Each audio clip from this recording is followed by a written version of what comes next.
Hello friends, I am Ayantika and in this video I will be discussing about Chlamydomonas.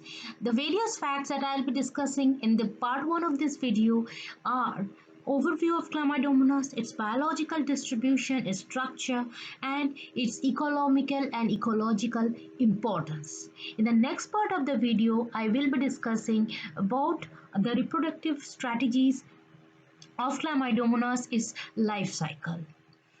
So let's start the video. Chlamydomonas, it belongs to class Chlorophyceae, order Volvocalis, family Chlamydomonaceae.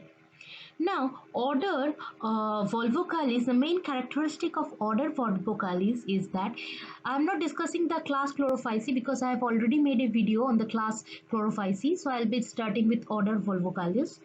Under class Chlorophyceae, order Volvocalis, the main characteristic feature is that all of the organisms or algae, they are microscopic, they are green in color because they contain chlorophyll A and B, chlorophyll B, and all the algae of Volvocalis order, they are unicellular. They can be motile or non-motile depending upon whether they have flagella or not.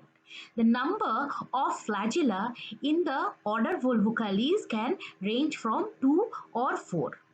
And one main thing is that the flagellation is of isocont, that is where the two flagella are of equal length. Also, the order Volvocalis algae, they can be unicellular and they can live alone, but they can also form colonial associations. In this colony, the number of cells is definite, and this colony are mostly motile, and the Volvocalis order, the algae are mostly concentrated in the fresh water, but we can also find it in marine as well as some terrestrial habitat also. And order Volvocalis, it prefer high nitrogenous environment, and we can see that they cannot grow in cannot grow in oligotrophic or mesotrophic. They prefer eutrophic areas. And the main families under this Volvocalis order are this Chlamydomonaceae, Volvocaceae, Polyblefaridaceae, Chlorodendraceae, Phacotaceae, and Spiraliaceae. Here, we are discussing Chlamydomonas, which belongs to family Chlamydomonaceae.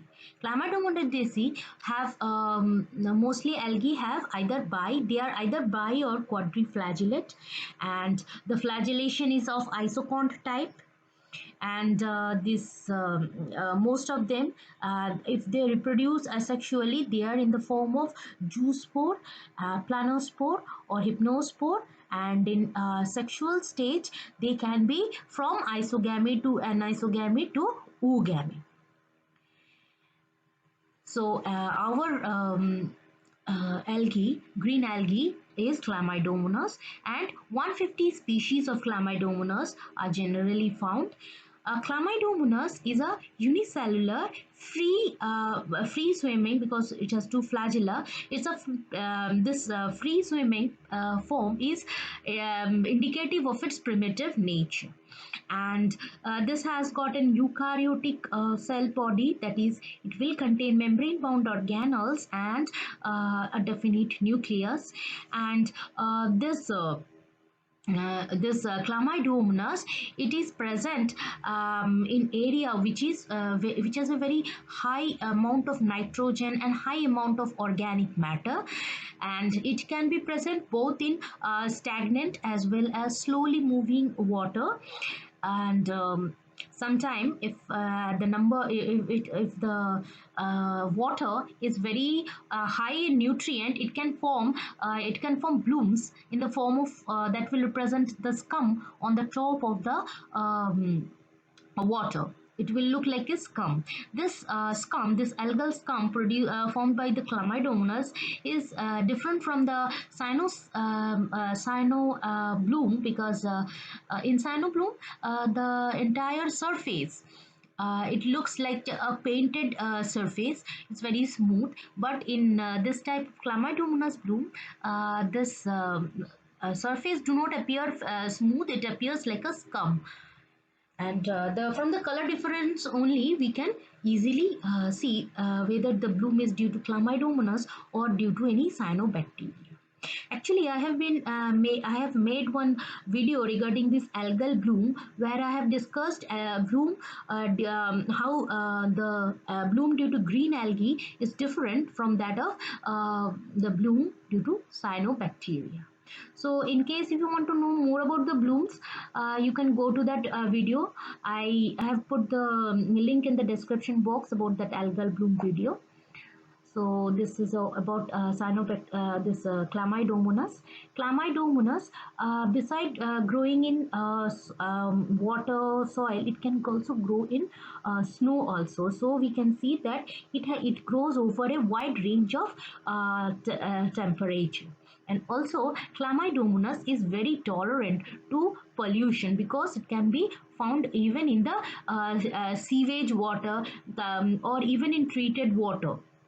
So the most common type of Chlamydomonas are Chlamydomonas reinhardti, that is used as a model organism for many type of applied biology things and research. So Chlamydomonas reinhardti is a very important species among all other Chlamydomonas species.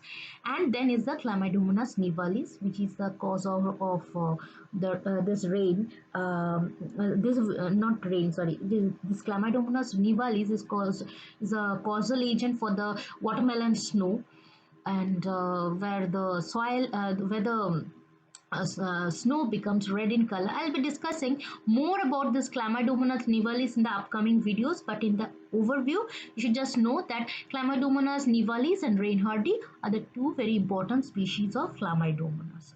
Beside this, Chlamydomonas dysostosis, it is also very important because because of its facultative heterotrophic nature. We know that this Chlamydomonas being a green algae, it produces it synthesizes its own food by photosynthesis, but in absence of light, it can also survive actively by facultative heterotrophic mechanism, where it puts puts to use its uh, heterotropic mechanism. And biogeographical distribution of Chlamydomonas. We know from the previous slide that it can grow over a wide range of temperature. It can be found in the tropical temperate as well as the snow. So it is mainly found in the North America, Europe, in the tropical, in the temperate region of North America, Europe. We can find Chlamydomonas reinhardti. Also in the temperate region, especially we can find in Japan. It is mostly found in the rice fields of Japan. So we see that this is the temperate regions where we can find Chlamydomonas. We can find it in the subtropical, not subtropical, but in the circumpolar region where Chlamydomonas nivalis is mostly found. This Chlamydomonas nivalis, it actually it alters the albedo that I'll be discussing later. So this circumpolar region, Chlamydomonas nivalis is predominant, and in the temperate region to tropical region also, Chlamydomonas reinhardti is present. And in it can we can also find Chlamydomonas in the soil also, especially this Chlamydomonas Chlamydomonas is found in the upper few centimeters of soil, in the damp soil, as well as the hardened crust that is called the biological crust. Chlamydomonas is a species of biological soil crust. Now, what is biological soil crust? Biological soil crust is a combination of upper few layer of soil with the living as well as dead plant and animal in it. So this biological soil crust includes both fungi, both lichens, various species of algae, and as well as very many invertebrate animals living in there, which feed on these algae, fungi, and lichens. So, and this entire ecosystem, that is a biological crust, which is limited to few centimeters from the topsoil. This biological crust actually it stabilizes the soil in the arid region, and at the same time they photosynthesize and contribute to the primary productivity of that ecosystem. They act as a primary producers upon which the invertebrate arthropods or other type of animals, they feed on this type of algae, fungi, and lichens. So this is the biological soil crust, and Chlamydomonas is a very important species in biological soil crust. And apart from this soil, this snow and water, in water also we see that this Chlamydomonas is mostly found to be moving up and down the column.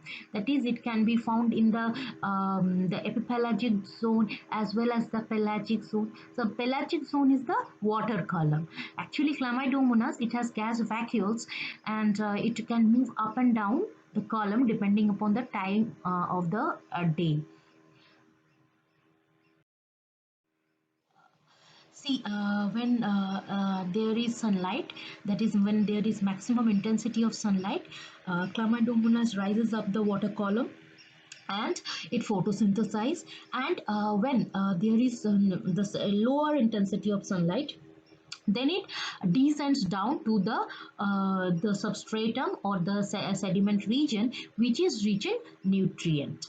And we know that in the very first slide I told you that the Chlamydomonas are found in the nutrient rich region, because its growth and development, in the growth of development of Chlamydomonas, the main limiting factors are nitrogen and phosphorus. So without these nutrient, the growth will be limited. So in order to find out this nutrient, they move down the water column, reach the sediment, absorb those nutrients, and during the day it again moves up to photosynthesize. After photosynthesis, it again moves down to get the organic, inorganic nutrients at the bottom. So this is a very cyclic process of moving up and down the water column. And this during the upward and downward movement, it acts as a this Chlamydomonas acts as a food material of various strata of the animals living in various strata of the lake. That is, it can when it is in the upper region, it is food for the epipelagic or different animals feeding on the epipelagic region. And when it is in the pelagic zone, then it will be acting as a food for the animals living in that zone. So this upward downward movement also creates food for the uh, for the what to say, for animals living in different strata in the water. Chlamydomonas, apart from having a wide range of tolerance for different temperature, it can also tolerate different type of pH of water also.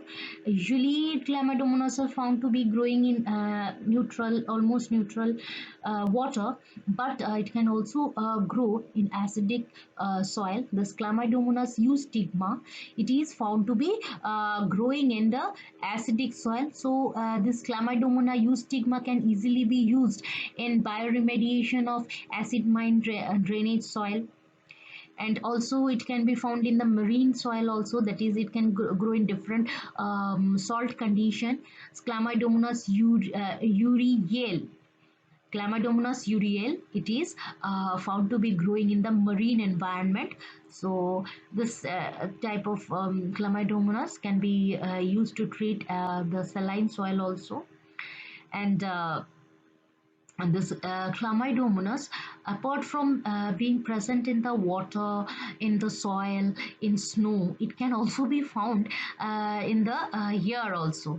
That is at the height of 1,100 meter above the ground also we can find the Chlamydomonas. This is mainly not because they have devised mechanism to fly, but this Chlamydomonas found at this layer is mainly due to the fact that as they are unicellular and microscopic, they are easily carried out, blown away by the here. And so this aerial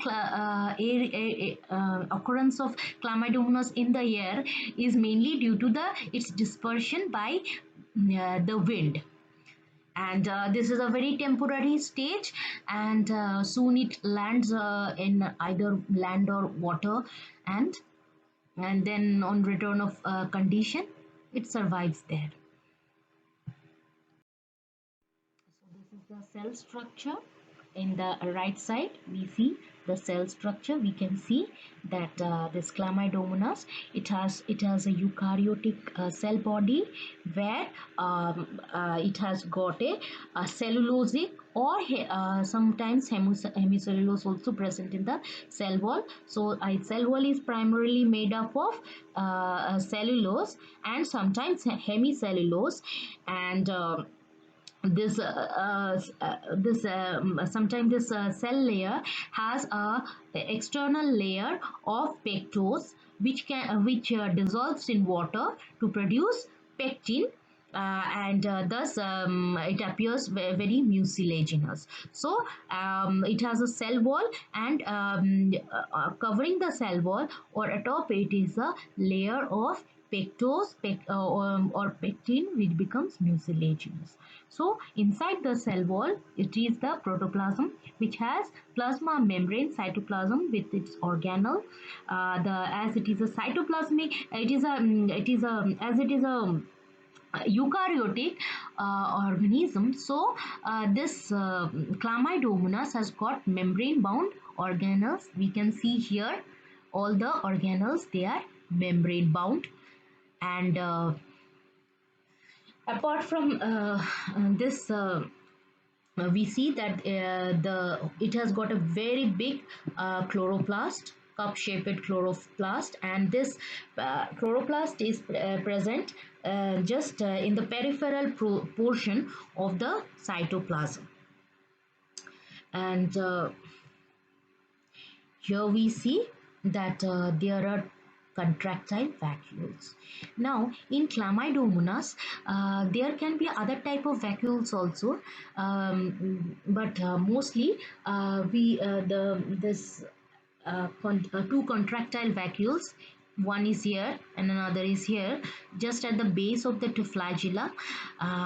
These are mainly functional for osmoregulation and for ejection, that is excretion and osmoregulation. It maintains osmoregulation and also excretes by pulsating movement.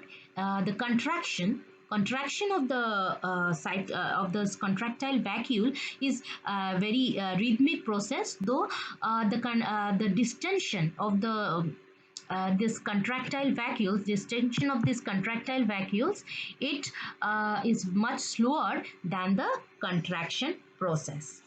So these contractile vacuoles are many, but mainly we find two contractile vacuoles, which has the function of dual function of both osmoregulation as well as this osmoregulation as well as excretion.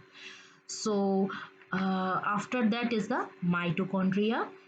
We can see that it has got many mitochondria which performs the function of ATP generation. So we see here the red colored mitochondria.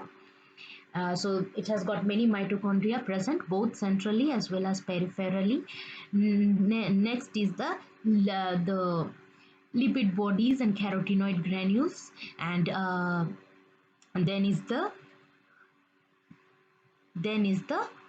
centrally located nucleus. As it is an eukaryotic organism, Chlamydomonas, it is as it is an eukaryotic organism, so Chlamydomonas has double membrane bound nucleus. That is, nucleus has membrane that has that is two layered, and between the two layer is a space, and this nuclear membrane has many pores in it, and inside the nucleus, apart from the chromatin reticulum, it also have one or more nucleoid. This nucleoid is very prominent, and this at least they have one nucleus though, and after the nucleus, then there is the endoplasmic reticulum, and we see that the endoplasmic reticulum is here we don't see the endoplasmic reticulum, but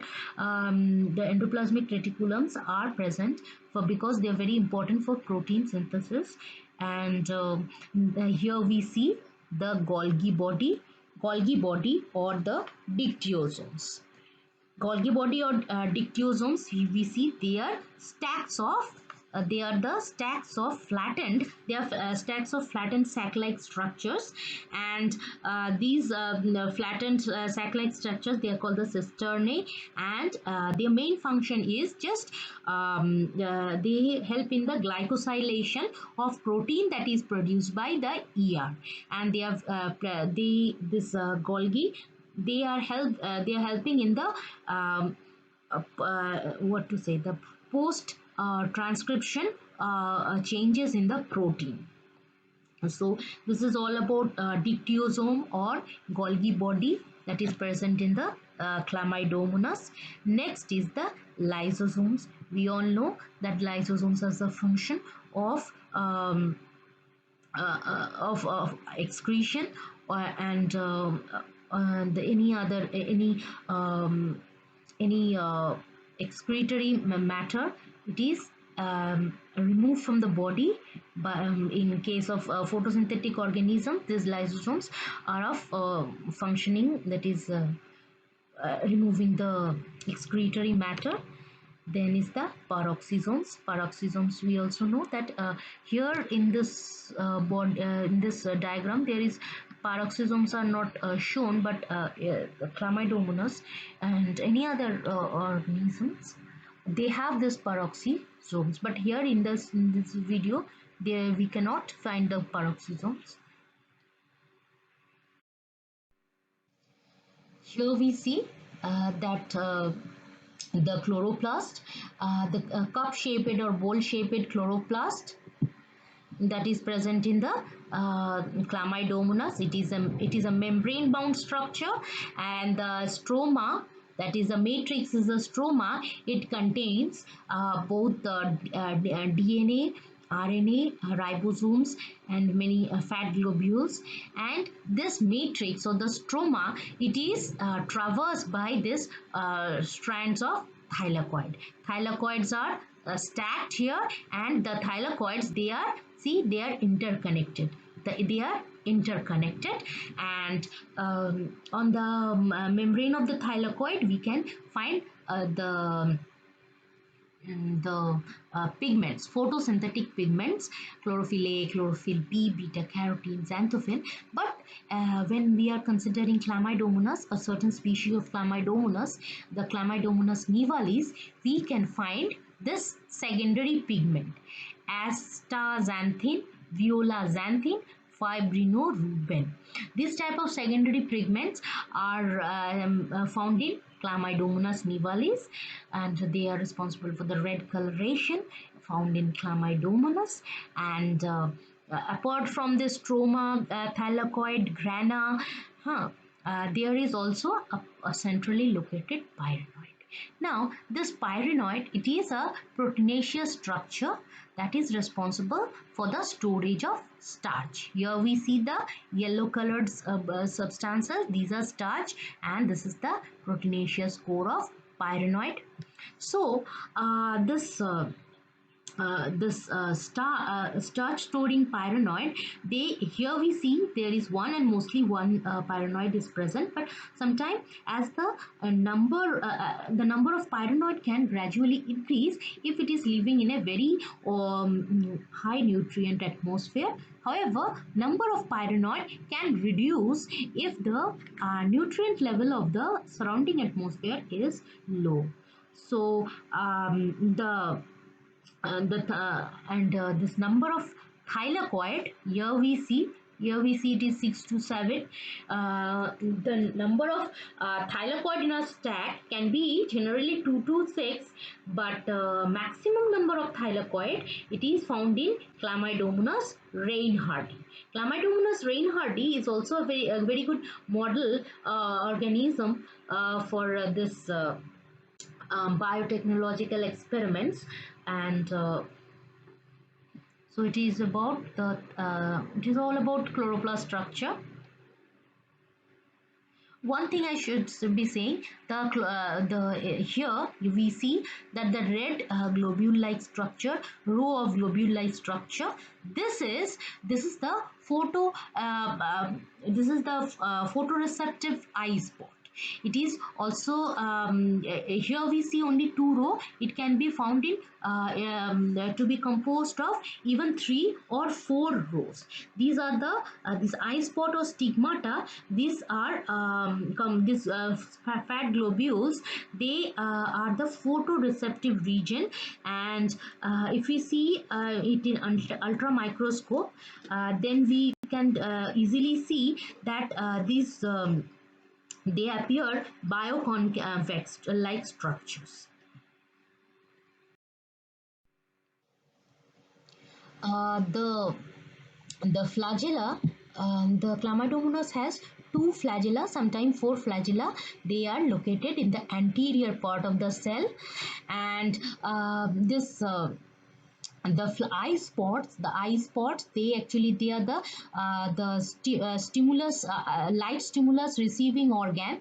And this eye spot or stigmata, they detect the light and help in the phototaxis of the Chlamydomonas. Now we know that Chlamydomonas, it has two type of movement. One is that is stimulated by light, that is a phototaxis, and another is stimulated by ammonia or nitrates, that is a chemotaxis. Here the eye spots, they are carotenoid rich bodies that are present in the anterior region of the chloroplast, and these eye spots, they are the light stimulus receiving region, and they in turn they stimulate the neuromotor apparatus of the flagella.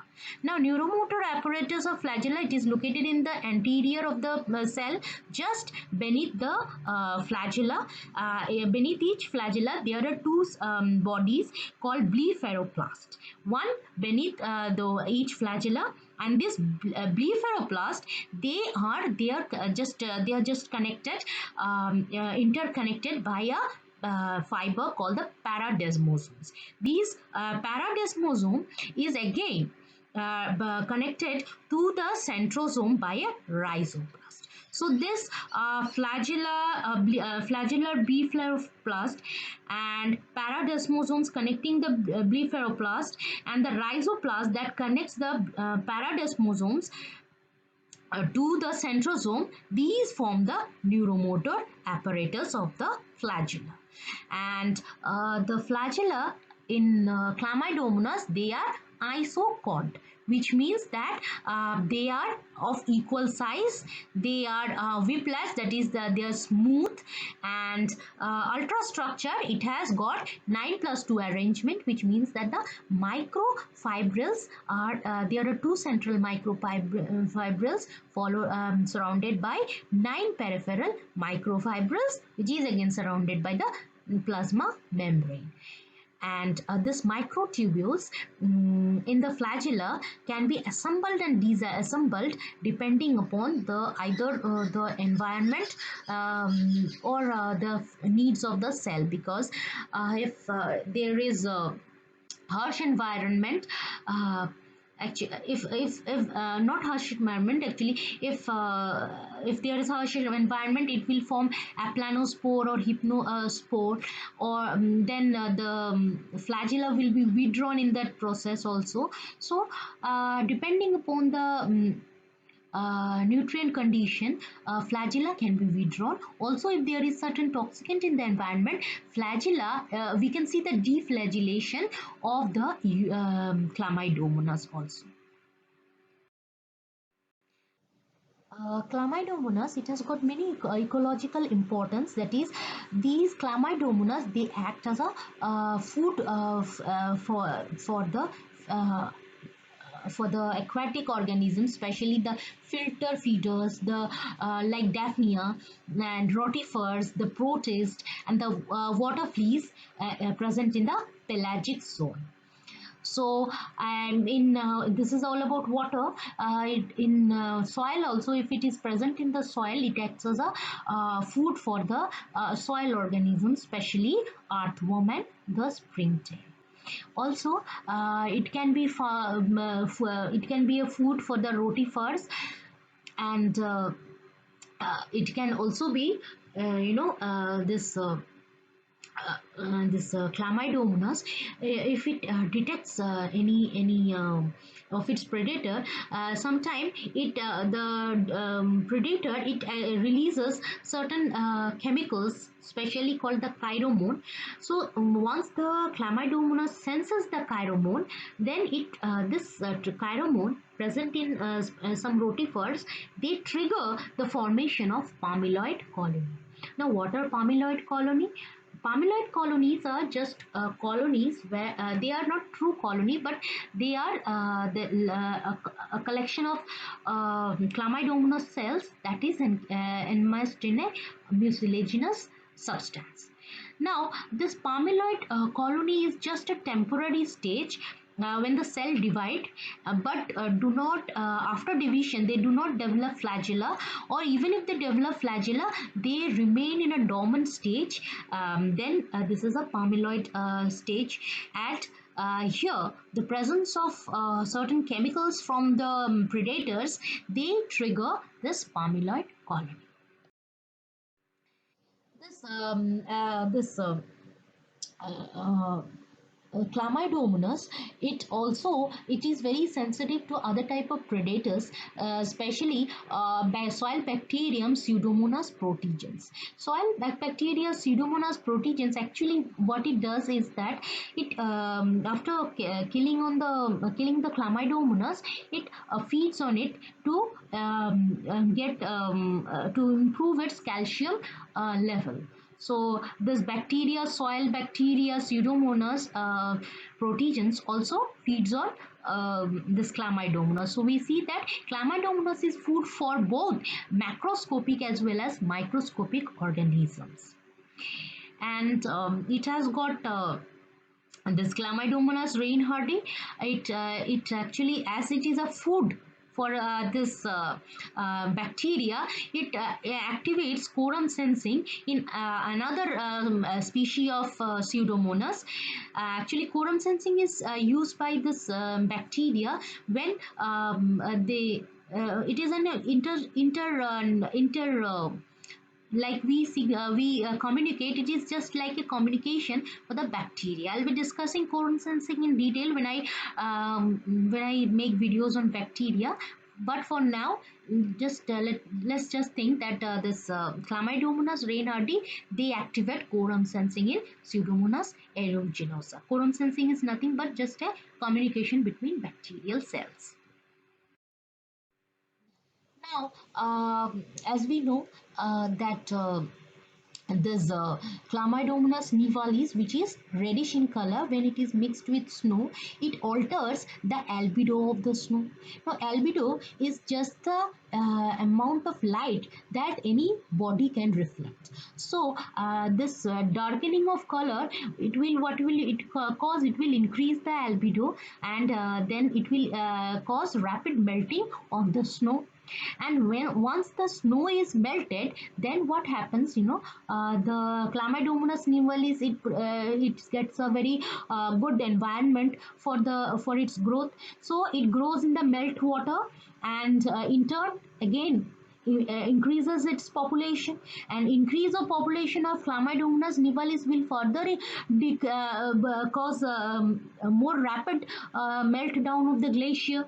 So it alters the albedo of the snow, and it causes it actually alters the ecosystem in the Arctic region, or in very cold climate, by causing receding of the glaciers. So receding of glacier is also caused by this Chlamydomonas nivalis. It alters the polar environment in that way. So apart from that polar environmental altering, Chlamydomonas is also usually Chlamydomonas do not depend upon, it is self-sufficient. It does not depend upon other organism for its vitamin, but sometimes certain bacteria they synthesize as many type of vitamins, and that is sometimes used by the Chlamydomonas. So Chlamydomonas at certain stages they depend upon bacteria and viruses for their growth also. A mutualistic relation has been found between Chlamydomonas reinhardti, this green algae, and Saccharomyces cerevisiae, that is the yeast, that is another fungi. So mutualistic relation between this green algae and this fungi has been observed. Chlamydomonas reinhardti and Saccharomyces cerevisiae. So Chlamydomonas is also, it's a very good model organism, because first though one, it is a haploid organism, and so any mutation can be easily and very quickly detected. And apart from that, apart from its use in molecular fields, it can also be used in study of various type of diseases, especially this flagella of Chlamydomonas, it is eukaryotic in nature, and as it is eukaryotic in nature, then this ultrastructural arrangement, or this flagella of the Chlamydomonas can be studied for studying the flagella or cilia related diseases in other organisms. And Chlamydomonas can be used in both forward as well as reverse engineering, because we know that Chlamydomonas has got many introns in its genes. Once there is introns, these introns can be used in reverse and forward engineering. And I will be discussing more detail about this, how the Chlamydomonas is used as a model organism and other aspects in detail in another video. But for now, let's just have an overview. So this Chlamydomonas is also a very good supplement, nutritional supplement.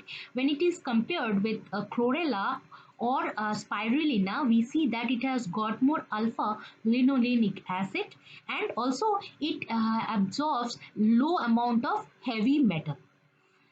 So we can see that it is a very good nutritive source. At the same time, it has got lesser lesser negative impacts as a as an supplement, and it also contain other type of many important essential amino acid that are essential for human. So it's a very good source of a food supplement. Apart from chlorella and spirulina, chlamydomonas is also a very good source of food supplement. And this Triton Algae Innovation, this company, this American company, it is making this. Mm, it is researching and trying to improve the Chlamydomonas reinhardti as a food supplement. With this, I come to the end of this part of the video, Chlamydomonas. I will be discussing the reproductive aspects of Chlamydomonas, how the life cycle in the next part of this video. And if you want to make me, if you want me to discuss more topics about Chlamydomonas, you can write it in the description box. Sorry, you can write it in the comment section, and I have put the links of all the videos that I've made, that I have been making in the description box. Thanks for watching this video. If you like it, please share it with your friends and do subscribe. Thanks.